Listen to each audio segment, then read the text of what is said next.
সারা পৃথিবীর যারা জলবায়ু পরিবর্তনের জন্য দায়ী যে সমস্ত উন্নত দেশ তাদের রেসপন্স ঠিক ততটুকু নাই।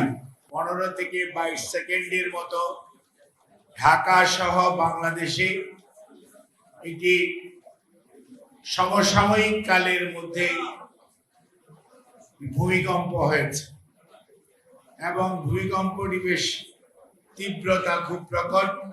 যারা ক্ষতিগ্রস্ত হয়েছে, যারা শহীদ হয়েছে, আমরা যারা শহীদ হয়েছে তাদের আত্মার মাগফিরাত কামনা করি।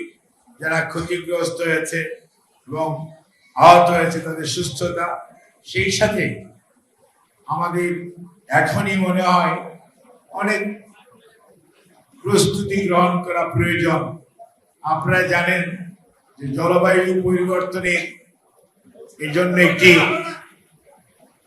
সম্মেলন হচ্ছে ব্রাজিলে এবং সেখানে খুব বেশি রেসপন্স সারা পৃথিবীর যারা জলবায়ু পরিবর্তনের জন্য দায়ী যে সমস্ত উন্নত দেশ তাদের রেসপন্স ঠিক ততটুকু নাই।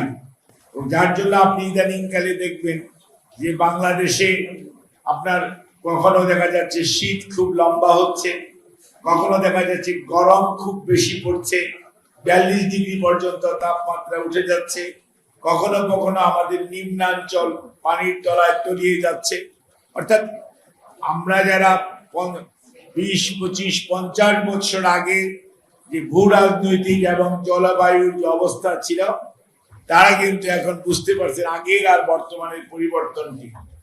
কাজে এখন থেকে যদি আমরা রাষ্ট্রীয়ভাবে অর্থাৎ বর্তমান সরকার যিনারাই আছেন অন্তর্বর্তীকালীন সরকার যদি জরুরি ভিত্তিতে পদক্ষেপ গ্রহণ না করেন, পুরনো ঢাকার যে বিল্ডিং গুলোর কথা খালি মনে মনে চিন্তা করেন, আর তুরস্কে বা ইরানে যে ভূমিকম্প হয় বা আফগানিস্তানে যে ভূমিকম্প হয় সেটার চিন্তা করেন, আর আজকে সকালে ভূমিকম্পর পরে নিশ্চয়ই ভাবার কোনো কারণ নেই যে আমরা খুব আরামে থাকার সম্ভাবনা আছে।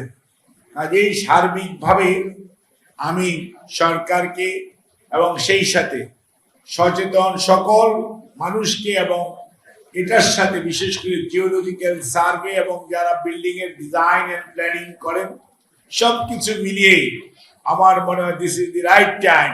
আর বেশি দেরি করলে বড় ক্ষয়ক্ষতি হয়ে যেতে পারে, তার থেকে যাতে কম ক্ষয়ক্ষতি কিভাবে করা যায় আর আল্লাহ রাব্বুল আলামিনের সাহায্য এবং সহায়তা এবং নৈতিক শিক্ষায় আমাদের কেমন ভাবে শিক্ষিত হতে হবে যাতে আমরা যাতে ভুলে না যাই যে আমরা সবাই এক সময় ফেরত যেতে হবে। কাজেই এই জিনিসটার প্রতি খেয়াল রাখার জন্য সবাইকে সনির্বন্ধ অনুরোধ।